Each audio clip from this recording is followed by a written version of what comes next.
বলবেন যে রাজ্যের মহিলা মুখ্যমন্ত্রীর থাকার পরেও এই ধরনের ঘটনা প্রথমত বলবো ইনিও বাঙালি। জয়ন্তী বর্মনের বাড়িতে দ্বিতীয়বারের জন্য হামলা করেছে, তার মেয়ে সন্তান সম্ভব মেয়ের পেটে লাথি মারা হয়েছে এবং যে শিশু 10 মাসে ভূমিষ্ঠ হওয়ার কথা চিকিৎসা বিজ্ঞান বা আমাদের যে নিয়ম অনুযায়ী, স্বাভাবিক নিয়ম অনুযায়ী, সেই শিশুকে শিলিগুড়ির প্রাইভেট হসপিটাল 8 মাসে প্রসব করাতে বাধ্য হয়েছে এবং সেই সময় শিলিগুড়ির প্রাইভেট হসপিটাল বলে দিয়েছিলেন যে শিশুকে আজকেই যদি আমরা প্রসব না করাই ওটির মাধ্যমে তাহলে মা মারা যাবে। স্বাভাবিকভাবে বাড়ির লোকের অনিচ্ছা সত্ত্বেও কনসেন্ট দিতে হয়েছিল। তারপরে ওরা কার্যত না বলে দিয়েছিলেন যে আমরা এখানে এই শিশুকে চিকিৎসা দিতে পারবো না। আমরা দ্রুততার সঙ্গে অ্যাম্বুলেন্স করে এতটা পথ শিলিগুড়ি থেকে এখানে নিয়ে আসি। কল্যাণী এইমসে তাকে ভর্তির ব্যবস্থা স্থানীয় বিধায়ক অম্বিকা রায় করেন, স্থানীয় এমএলএ অসীম সরকার আছেন, বঙ্কিম ঘোষ আছেন, তারাও দেখাশোনা করছেন। আমি আজকে নিজে বীজপুরের কর্মসূচিতে যাওয়ার আগে দেখে গেলাম এবং ডাক্তারবাবুরা আজকেও যে আমাকে নিশ্চিত করতে পেরেছেন তা নয়, তবে এখানকার ডাইরেক্টর সাহেবের স্পেশাল নির্দেশে বোর্ড তৈরি করে দিয়েছেন।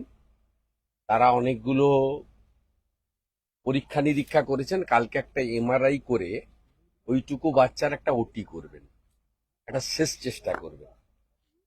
এর থেকে লজ্জার আর কিছু হতে পারে না। একটা মহিলাকে তার পেটে লাথি মেরে বিজেপি করার অপরাধে 10 মাসে যে বাচ্চাটির স্বাভাবিক প্রসব হওয়ার কথা ছিল তাকে 8 মাসে ওটির মাধ্যমে প্রসব করাতে বাধ্য হয়েছে।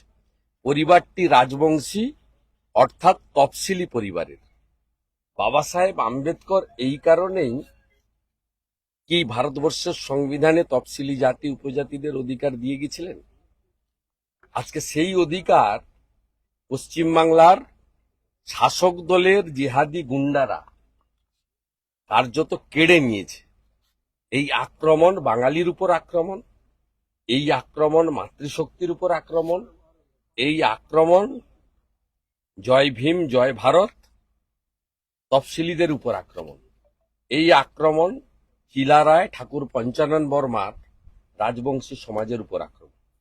17ই আগস্টে আপনাদের একটি সভা হওয়ার কথা রয়েছে, এই তারাতলা শিব মন্দির অনুমতি দিয়েছে।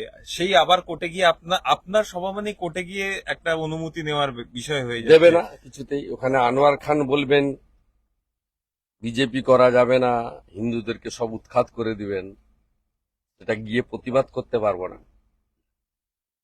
আলটিমেটলি দিয়েছে, হাইকোর্ট আছে বলে আমরা এগুলো করতে পারছি। না করলে ওরা আমাদের উপরও মারবে, আবার অভয়ার মাকেও মারবে, আবার আমাদের উপরও কেস করবে। বলছি কাঁচাপাড়া মিছিল শুরু হওয়ার আগে একাধিক ব্যানার আপনার ভেঙে ফেলা হলো, ছিঁড়ে ফেলা ওগুলো ওদের অভ্যাস। পায়ে কাঁটা ফুটলে তো আপনিও লেংচে লেংচে হাঁটেন। এ জ্বালা, ভীষণ জ্বালা, 1956 জ্বালা। ভারতের নাগরিক হওয়ার আগে